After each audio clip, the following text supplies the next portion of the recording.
I'm a 43-year-old engineer. My wife Rachel, who's 40, and I have been married for 16 years. We have 2 kids, a 14-year-old daughter Sarah and a 9-year-old son Michael. My wife is a manager at a big pharmaceutical company, and I'm in engineering. One night she was laughing and texting someone. When I leaned over to see, she viciously pulled her phone away. I eventually found deleted texts proving a 2-year affair with her boss Kevin. I contacted his wife Patricia, and we gathered evidence together for 1 to 2 months. Then we tracked them to a hotel and I served her there with a sheriff while she was in a bathrobe. Before I go any further, drop a comment right now and tell me where are you watching from? But let me take you back to where this all started, the night everything changed. It was a Tuesday. I remember because Tuesdays were always our quiet nights. The kids would be in bed by 9, and Rachel and I would usually watch something together or just talk about our days. Normal married couple stuff. Except lately, nothing had been normal. Rachel had been distant for months. Cold, really. And she'd developed this new habit that was driving me insane. She kept comparing me to her boss.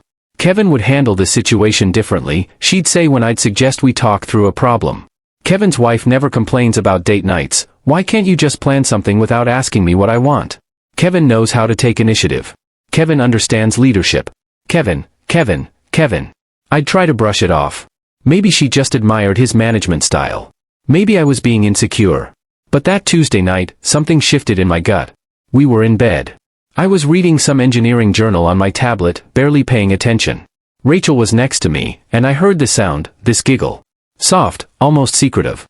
The kind of laugh she used to make when we first started dating and I'd send her flirty texts during work. I glanced over. The light from her phone was illuminating her face, and she was smiling.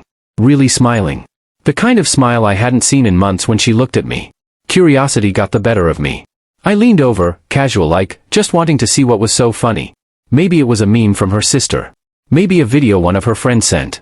What happened next, I'll never forget. Rachel yanked that phone away so fast and so violently that her elbow slammed into my ribs. The look in her eyes, it wasn't annoyance. It wasn't frustration at me invading her privacy. It was pure, unadulterated panic. "What are you doing?" she hissed. Her voice was sharp, angry. "That's none of your business." I sat there, stunned. My ribs ached where she'd hit me. "I just wanted to see what was funny," I said quietly. "You're being controlling and paranoid, Thomas." She was already out of bed, phone clutched to her chest like I was trying to steal state secrets. "This is exactly why we have problems." Before I could respond, she stormed to the bathroom and locked the door. I heard the click of that lock, and something in my chest tightened. She stayed in there for 20 minutes. When she came back, she turned away from me without a word and went to sleep. I didn't sleep that night. I couldn't. Because that look in her eyes, that panic, told me everything I needed to know but didn't want to believe. The next morning, I made a decision. I had to ask her directly. Maybe I was wrong. Maybe she'd have a perfectly reasonable explanation. Maybe I was being paranoid like she said. She was in the kitchen, making coffee.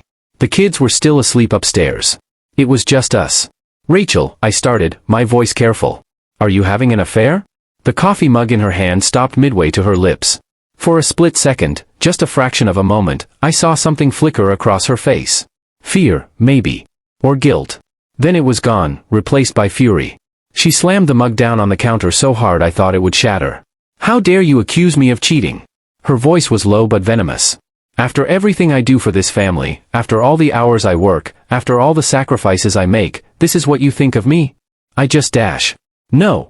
She cut me off, her finger jabbing toward my chest. "You don't get to just anything. This is insulting, Thomas. You're insecure, you're jealous, and you're making up problems that don't exist." I felt myself shrinking. She was so convincing. So righteously angry. "Then can I see your phone?" I asked quietly. "Just to clear the air?" Her eyes narrowed. "I shouldn't have to prove my innocence to you. The fact that you're even asking shows how broken your trust is." And just like that, she turned it all on me. I was the problem. I was the one with trust issues. I was the one destroying our marriage with my paranoia. She gave me the cold shoulder for 3 days. Barely spoke to me. Barely looked at me. The kids noticed. Sarah asked if we were fighting. I told her everything was fine. It wasn't fine. Nothing was fine. On the 4th day, Rachel came to me. Her face was softer, tired. "Look," she said, "if it'll make you feel better, you can look at my phone." She handed it to me grudgingly, like she was doing me this huge favor. I took it, my hands trembling slightly, and started scrolling. At first, everything seemed normal. Texts with her sister about their mom's birthday. Messages with her friend Claire about some restaurant they wanted to try. Work emails.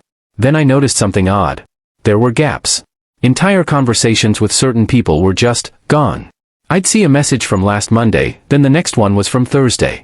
Where was Tuesday? Where was Wednesday? I scrolled through her texts with Kevin. There were only 3 messages total. All about work meetings. All boring and professional. Too boring. Too professional. Too clean. Where'd Tuesday and Wednesday go? I asked, looking up at her. You texted Kevin on Monday about the quarterly review, then nothing until Thursday? She grabbed the phone back. I delete spam, Thomas. And group chats when they get annoying. God, you're suffocating me with this. She stormed out again. And I sat there, staring at nothing, because now I knew. I didn't have proof yet. But I knew. Those deleted messages weren't spam. I needed help. I needed someone who could recover what Rachel had tried to hide. And I knew exactly who to call. Jake had been my friend since college. He worked in IT security, specialized in data recovery. We drifted apart over the years, life gets busy, but we still grabbed beers every few months. I called him that night after Rachel went to sleep. I need a favor, I told him. And it's going to sound crazy. Jake listened as I explained everything. The phone incident. The deleted messages. The gaps in conversations. When I finished, there was a long silence on the other end.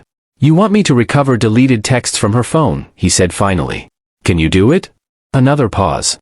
If she backed up her phone to the cloud, yeah. I can pull fragments from the backup. But Thomas, man, are you sure you want to know? My throat felt tight. I have to know. All right. Get me access to her old phone. Sounds like she got a new one, so the old one should have the backup data. Bring it by this weekend. Rachel had indeed gotten a new phone about a month ago. Said the old one was slow. She'd left it in a drawer, hadn't wiped it yet. I took it one day when she was at work, told myself I was just being thorough. The following Saturday, I sat in Jake's apartment while he worked his magic on Rachel's old phone. The blinds were drawn. The only light came from his computer monitors, casting everything in a blue glow. This is going to take a few hours, he warned me. The recovery process isn't instant. I waited. Drank the beer he offered me but couldn't taste it. Watched him type commands I didn't understand. And tried not to think about what we might find. After what felt like an eternity, Jake went still. Thomas, he said quietly. I've got some fragments. Do you want me to show you, or do you want me to stop? My hands had gone numb. Show me. He pulled up a window on his screen. Text messages, partial conversations, timestamps from weeks and months ago. Can't wait for Tuesday, one read. Your husband suspects nothing, said another. That hotel in Monterey was perfect. When can we go back? The room tilted. I gripped the edge of Jake's desk to steady myself. There's more, Jake said softly. A lot more. But it's all fragments. Pieces. Not the full picture. Who's it with? I asked, even though I already knew. Jake pulled up the contact name. Kevin Thornton. Her boss. I'd spent 16 years building a life with this woman. We'd created 2 beautiful children together. We'd survived the rough early years of our marriage when we were young and stupid and didn't know what we were doing. We'd come out stronger. Or so I thought. And she threw it all away. For her boss. I don't remember much of what happened next. Jake told me later that I cried. Hard. Harder than he'd ever seen me cry. He put his hand on my shoulder and just let me break down. When I finally pulled myself together, I looked at him. What do I do? You could confront her, he said carefully. But brother, if you do that now, with just these fragments, she'll deny everything. She'll say they're taken out of context. She'll delete everything else, get better at hiding it. You'll lose your chance. So what, I just pretend I don't know? No. You gather more evidence. Real evidence. Enough that she can't lie her way out of it. I sat there in that dim apartment, the fragments of my wife's betrayal glowing on the screen in front of me, and I made a decision. I wasn't going to confront her. Not yet. I was going to find out exactly how deep this went. And I was going to need help. I needed Kevin's wife. Finding Patricia Thornton wasn't hard. A quick LinkedIn search brought up her profile. Real estate agent, 38 years old, professional headshot showing an attractive woman with sharp eyes and a confident smile. I stared at that profile for 3 days before I worked up the courage to message her. What do you even say in that situation? Hi, I think our spouses are sleeping together, want to grab coffee? It sounded insane. She'd probably think I was a lunatic. Or worse, she'd tell Kevin, and then Rachel would know I was onto them. But I had to try. I crafted the message carefully. Professional. Direct. Non-accusatory. Miss Thornton, I know this message will seem strange, but I believe our spouses are having an affair. I have partial evidence. If you're willing, I'd like to meet and discuss this in person. I understand if you prefer not to respond. I hit send before I could overthink it. Then I waited. 45 minutes later, my phone buzzed. A response from Patricia. Where and when? We met at a coffee shop across town, somewhere neither of us would run into anyone we knew. I got there early, sat in the back corner, and watched the door. When Patricia walked in, I recognized her immediately from her photo. She was dressed in business casual, slacks and a blouse, and her expression was guarded. She spotted me, walked over, and sat down without ordering anything. You have 5 minutes, she said, arms crossed. Convince me you're not wasting my time. I pulled out my phone and showed her the recovered text fragments. Her eyes scanned the screen, and I watched her face carefully. Looking for anger, disbelief, denial. What I saw instead was a long, heavy silence. He's been distant for about a year, she said finally, her voice carefully controlled. Secretive. Working late. Business trips that didn't quite add up. She looked up at me. And he's been spending money I can't account for. So you believe me? I don't know you, she said. And I don't want to believe my husband is cheating. But, she uncrossed her arms. Yes. Something's been off. I just didn't want to see it. We sat there, two strangers bound together by the worst kind of suspicion, and I saw something shift in her expression. What do you want to do about it? She asked. I want proof. Real, undeniable proof. And I think we can help each other get it. Patricia was quiet for a long moment. Then she extended her hand across the table. I'm Patricia. Thomas. We shook hands. And in that moment, an alliance was born. Over the next 6 weeks, Patricia and I became a team. We'd meet once a week, sometimes more, to share what we'd found. We were careful, never at the same places, always somewhere public but anonymous. We communicated through a messaging app with disappearing messages. I started tracking Rachel's movements. Not in a creepy stalker way, I checked our car insurance app. We had one of those programs that tracks mileage for discounts. I'd never paid much attention to it before. Now I did. Rachel's car was racking up insane mileage. Way more than her commute to work and back would explain. And the GPS data showed repeated trips to the same location, a lakeside cabin about 90 minutes from our home. On a Thursday night when Rachel told me she had a work emergency, I made a decision. I told the kids I had to run an errand, asked my neighbor to keep an ear out for them, and I followed my wife. I stayed far enough back that she wouldn't notice me. My heart was pounding the entire drive. Part of me hoped I was wrong. That maybe she really did have a work emergency. That maybe the cabin was a meeting location for some off-site retreat. But when I got there and parked down the road, hidden by trees, I watched Rachel's car pull up to a small, cozy cabin by the water. And 5 minutes later, Kevin's car pulled up right behind hers. They got out, both carrying overnight bags. They were laughing about something. Rachel touched Kevin's arm as they walked to the door. He put his hand on the small of her back. I took out my phone with shaking hands and started taking pictures. The two of them walking in together. The lights turning on inside. Both cars parked side by side. I sat in that cold car for 2 hours, my breath fogging the windows, staring at that cabin where my wife was doing God knows what with her boss. When I finally drove home, I called Patricia. I have photos, I told her. They're at a cabin together right now. Kevin told me he's in Sacramento on business, she said, her voice tight. He's not in Sacramento. No. He's not. But Patricia's discovery was even better than my photos. While I was gathering visual evidence, she was digging through financial records. Kevin, it turned out, wasn't as smart as he thought he was. While he deleted all his text messages with Rachel, he'd made a critical mistake. He'd hidden a credit card statement. Patricia found it tucked in the back of a drawer in his home office. A credit card she didn't know existed. And when she pulled the statements, her hands started shaking. Romantic dinners at expensive restaurants. Jewelry purchases from stores she'd never received gifts from. Hotel bookings in cities Kevin had claimed to be visiting for business. She photographed everything. Every statement, every charge, every receipt. We met the next day and spread it all out on a table at a library study room. Her credit card statements. My photographs from the cabin. The recovered text fragments from Jake. And then we started cross-referencing dates. Every single time Rachel had claimed to have a work emergency, Kevin had a corresponding business trip on his calendar. Every hotel charge on Kevin's secret credit card matched a night Rachel had stayed out late or overnight. Every romantic dinner matched a Tuesday or Thursday when Rachel said she was working late. The pattern was perfect. Damning. Undeniable. 2 years, Patricia said quietly, staring at the timeline we'd created. This has been going on for 2 years. 730 days. That's how long my wife had been lying to me. How long she'd been sleeping with another man. How long she'd been living a double life. I felt something inside me harden. Calcify. The grief I'd felt in Jake's apartment had transformed into something colder. We have them, I said. They have no idea we know. What do we do with this? Patricia looked at me, and I saw the same cold determination in her eyes that I felt in my chest. We divorce them. Both of us. At the same time. And we do it in a way they'll never forget. Over the next 2 weeks, we prepared. Patricia found a lawyer. I found a lawyer. We both filed divorce papers, had them drawn up, ready to be served.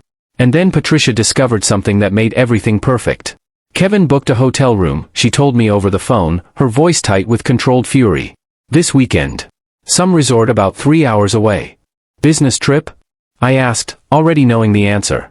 Supposed to be. But guess what Rachel told you? I didn't have to guess. Rachel had told me just that morning that she had a mandatory training seminar this weekend. Out of town. She'd be gone Saturday and Sunday. They're going together, I said. They're going together, Patricia confirmed. And I think that's when we should serve them. We coordinated with the sheriff's department. I would go to the hotel with a sheriff. Patricia would have Kevin served at home. Saturday morning, 10 a.m. While they were enjoying their romantic getaway, their worlds were about to explode. That Friday morning, I watched Rachel pack her overnight bag. New lingerie I'd never seen before went into the suitcase. The expensive perfume I'd bought her for Christmas but she'd claimed made her sneeze. She kissed me goodbye. I didn't kiss her back. I'll miss you guys this weekend, she said. But this training is mandatory. I'm sure it is, I replied. Drive safe. She left. I waited an hour. Then I packed my own bag, a manila envelope filled with divorce papers, and started the 3-hour drive to Mountain View Resort. The entire drive, my hands were white-knuckled on the steering wheel. Part of me still couldn't believe I was doing this.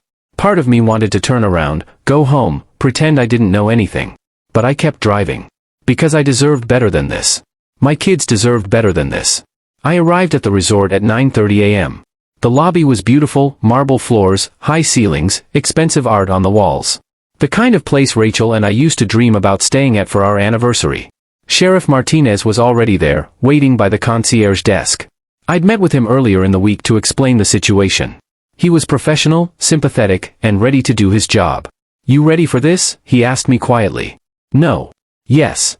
At exactly 10 a.m., Sheriff Martinez made the call to Rachel's room. Ms. Brennan? This is the front desk. We need you to come down to the lobby immediately, please. I could hear Rachel's confused voice through the phone. Is everything okay? What's this about? We just need to confirm some information with you, ma'am. It'll only take a moment. There was a pause. Then, okay, I'll be right down. 5 minutes felt like 5 hours. I stood in that lobby, my heart hammering, my palms sweating. Other hotel guests walked by, oblivious to what was about to happen. Then I heard it. The ding of the elevator. The doors opened. And Rachel stepped out wearing a white hotel bathrobe and nothing else. Her hair was wet from a shower. She looked around the lobby, confused, trying to figure out why the front desk had called her down. Then she saw me. Her face went white. Completely bloodless. She froze mid-step, one hand clutching the robe closed. Thomas. Her voice was small, disbelieving. What are you doing here? Sheriff Martinez stepped forward, professional and calm. Rachel and Brennan? She looked at him, then at me, then back at him. Why yes? I don't understand dash. Ma'am, you're being served. He handed her the divorce papers. Rachel took them automatically, her hands shaking. She stared down at the papers, then up at me. Other hotel guests had stopped to watch. The concierge was pretending not to stare. What is this? Rachel's voice rose, panic overtaking shock. Thomas, what is the meaning of this? Ma'am, Sheriff Martinez said calmly, I need you to confirm you've received these documents dash. This is insane. Rachel cut him off.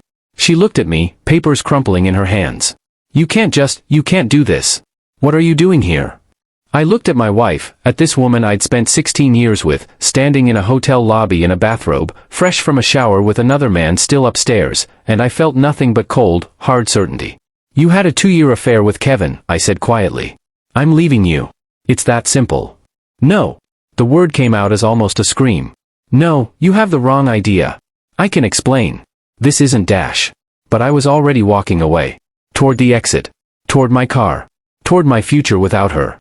Rachel grabbed my arm, her nails digging in. Thomas, please. You don't understand. It's not what you think. Sheriff Martinez stepped between us. Ma'am, you need to release him.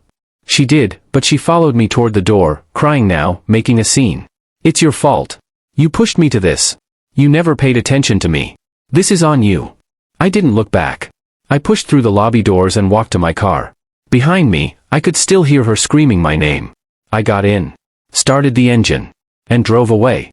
At that exact moment, 3 hours away, Patricia was serving Kevin at their home. He'd panicked, called Rachel 15 times in a row. She couldn't answer because she was too busy screaming in a hotel lobby. I drove home in a daze. My phone rang 47 times with calls from Rachel. I didn't answer any of them. She didn't come home that night. Or the next morning. Sunday at 11 a.m., I heard her car pull into the driveway. The kids were home. They'd been asking where Mom was. I'd told them she was at her training seminar. Rachel walked in looking destroyed. She hadn't slept. Her makeup was smeared. Her eyes were swollen from crying. Sarah and Michael came running.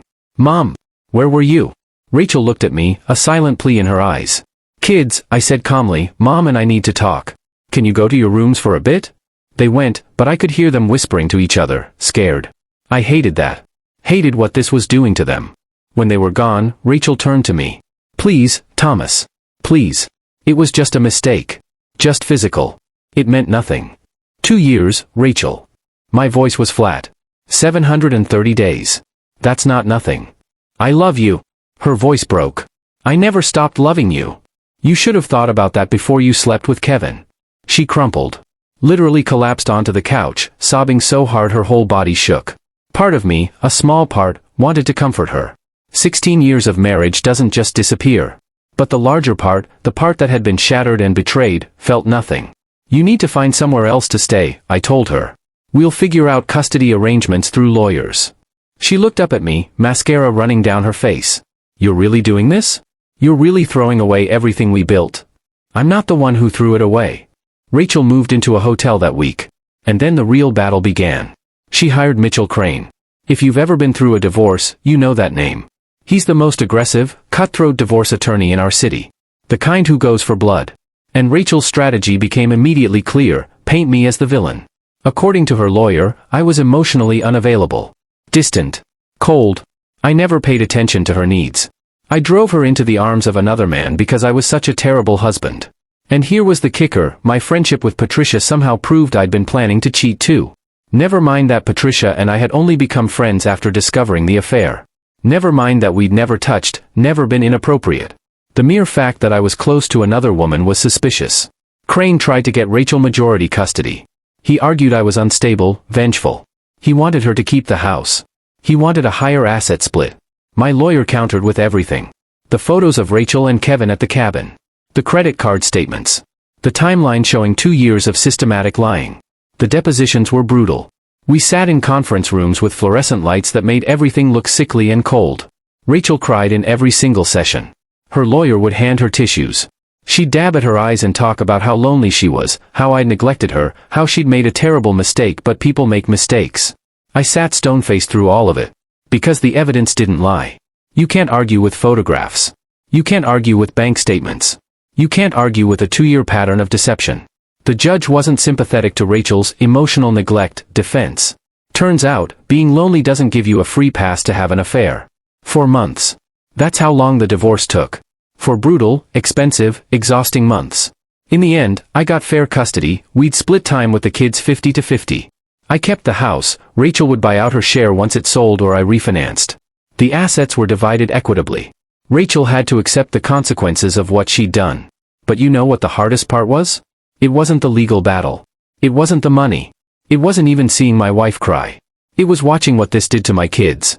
Rachel tried to keep her job at the pharmaceutical company. She actually thought she could just move on. Keep her position, pretend the affair was a private matter that had nothing to do with work. HR didn't see it that way. A manager having an affair with her VP boss? That's a liability nightmare. Power dynamics, potential favoritism, the whole mess. They didn't fire her. But they did transfer her to a different department with a demotion. Her salary took a hit. Her career trajectory got derailed. Kevin, meanwhile? He kept his VP title. Kept his salary. Kept everything. Life isn't fair like that sometimes. Rachel was bitter about it. During one of our kid exchanges, she brought it up. They demoted me, she said, gripping her steering wheel so hard her knuckles were white. Kevin gets to keep everything, but I lose my career? That's not my problem anymore, I replied. You don't even care what this is doing to me. I looked at her. Really looked at her. You didn't care what your affair did to me. The kids were silent in the back seat. I hated that they had to hear this. But Rachel seemed determined to make me the villain in every interaction. But the kids, God, the kids. Sarah took it the hardest at first. She was 14, old enough to understand what was happening but not old enough to process it maturely. She blamed me. You're breaking up our family, Dad, she screamed at me one night. We were in the kitchen, and she just found out her mom was moving to an apartment. Sarah, Mom made choices that broke our marriage. You could forgive her. People make mistakes. Some mistakes are too big to forgive, sweetheart. I hate you. She stormed off, slamming her bedroom door so hard the house shook. She didn't speak to me for 2 weeks. My own daughter looked through me like I didn't exist. I got her into therapy. A child psychologist who specialized in divorce. Dr. Chen was patient, kind, and over the course of 4 or 5 months, she helped Sarah understand that this wasn't my fault. That her mother's choices, not my reaction to them, had caused the divorce. But it took time. And during that time, Sarah wouldn't eat meals with me. Wouldn't watch TV with me. Barely acknowledged my existence. The first time she hugged me again, I cried. Michael regressed. He's 9 years old, was 9 at the time, and suddenly he started wetting the bed again. Something he hadn't done since he was 5. He had nightmares. He'd wake up crying, and I'd go to his room and hold him until he fell back asleep. The worst moment, the absolute worst, was when he asked me, his small voice shaking, Daddy, did I do something bad? Is that why Mommy doesn't live here anymore? My heart shattered. No, buddy. I pulled him close. No. This is grown-up stuff? This has nothing to do with you. You didn't do anything wrong. Promise you won't leave? I promise. I'm your dad. I'll always be here. He gripped my hand so tight. Like if he let go, I'd disappear. Getting the kids through this was harder than the divorce itself. Harder than the depositions and the lawyers and the fighting. Watching my children suffer because of choices their mother made, that was the worst part. But slowly, over months, we found a rhythm. A new normal. And something else was happening too. Patricia and I had stayed in touch. We'd supported each other through our divorces. Hers was taking longer because Kevin was fighting it tooth and nail. We'd talk on the phone, sometimes for hours. About the legal battles. About our kids. About how we were coping. Somewhere along the way, I realized I looked forward to those calls. But I wasn't ready for anything. Neither was she. We'd both been burned badly. I tried dating. Met a coworker at an engineering conference. Nice woman, similar interests. We went out a few times. It felt hollow. I wasn't ready. Patricia dated too. Some divorced dad she met through mutual friends. That didn't work out either. 8 months after my divorce was finalized, Patricia called me crying. Her daughter had said something cruel to her, blamed her for the divorce, said she ruined the family. I didn't even think. I just got in my car and drove to her house. It was 11 p.m. I found her sitting on her porch, wrapped in a blanket, tears streaming down her face. I sat next to her. Didn't say anything. Just sat there. We talked until 2 a.m. About everything. About our exes, our kids, our fears. About whether we'd ever trust anyone again. There was a lull in conversation. A moment of comfortable silence. And when I looked over at her, she was looking back at me. When did this become more than friendship? She asked softly. I think it's been more for a while now, I admitted. She was scared. I was scared. We'd both been through hell. The last thing either of us needed was to jump into something and mess it up. But that night, sitting on her porch with the crickets singing and the stars overhead, we kissed. It was gentle. Careful. Terrified. Because we both had so much to lose. I can't be a rebound, Patricia said. And you can't be mine. You're not, I told her. This is different. Real. What about the kids? We go slow. We do therapy. We make sure everyone's okay first. And that's what we did. We dated slowly. Family therapy to make sure the kids could handle it. We didn't rush. Our first time together, 11 months after my divorce, was tender and emotional. Not some wild revenge affair. It was two broken people finding comfort and connection. Sarah was resistant at first. She liked Patricia but didn't want her to replace her mom. Michael bonded faster. He was younger, more adaptable. He liked Patricia's kids. We built something real. Slowly. Carefully. But Rachel was not okay with it. I made a mistake. I didn't tell her I was dating Patricia before she found out through someone else. 11 months post-divorce, Rachel showed up at my house, hysterical. I opened the door and she pushed past me. "You're with her," she screamed. "You're with Patricia? This was your plan all along. Rachel, we started dating after Dash. You ruined my life for her." I tried to stay calm. I'd been working on my anger management. I wasn't going to lose control. "We waited almost a year, Rachel. After your affair ended our marriage. I made a mistake. People make mistakes, Thomas." That's when I snapped. "Just for a moment. A 2-year mistake. That's not a mistake, Rachel, that's a choice." My voice echoed. The neighbor's lights turned on. And I saw Sarah in the hallway, her phone out, filming. Shame burned in my chest. I'd lost control in front of my kids. Again. Because yes, this had happened before. A few months earlier, Rachel had said something cruel during a pickup, and I'd yelled at her. The kids had witnessed it. Seen their dad lose his temper. I'd had to apologize to them. Go to therapy to learn how to manage the rage that bubbled up every time I saw Rachel. But now I'd done it again. "Rachel, you need to leave," I said, forcing my voice calm. She left. But 3 days later, I got a call from the hospital. Rachel had been admitted. Suicidal ideation. A genuine mental health crisis. This wasn't manipulation. It was real. I had to take the kids full-time for 3 weeks while she was in treatment. Had to explain to them that mom was sick, that she was getting help, that she'd be okay. And despite everything, despite the affair, the lies, the divorce, I felt guilty. 3 weeks later, Rachel was released. She looked different. Quieter. More stable. 6 months after that, she asked to meet for coffee. I was cautious. But I agreed. She looked healthy. Clear eyes. She'd gained some weight back, looked less gaunt. "I need to say something," she said. "And I need you to just listen." I nodded. "I destroyed something precious. I see that now. I understand why you can't forgive me." She wrapped her hands around her coffee mug. "I've been in therapy. Real therapy. Working through why I did what I did." "And why did you?" I couldn't help asking. "It wasn't about you. It was never about you. It was about me feeling invisible in my own life. Like I was just going through motions. Kevin paid attention to me, made me feel seen, and instead of fixing what was broken in me, I made the worst choice possible." She looked up at me. "I'm dating someone. A teacher. We're taking it slow. And I wanted to ask if we can co-parent peacefully. For the kids." I studied her. This wasn't the woman who'd screamed in a hotel lobby. This was someone who'd been broken and was trying to rebuild. "Yeah," I said finally. "We can do that." "Are you happy? With Patricia?" "I'm healing. We both are." Rachel smiled sadly. "Good. You deserve that. And I'm sorry it took losing you for me to figure my life out. We'll never be friends. But we're good co-parents now. And that's enough." Meanwhile, Patricia's divorce finally ended. 18 months of brutal legal warfare.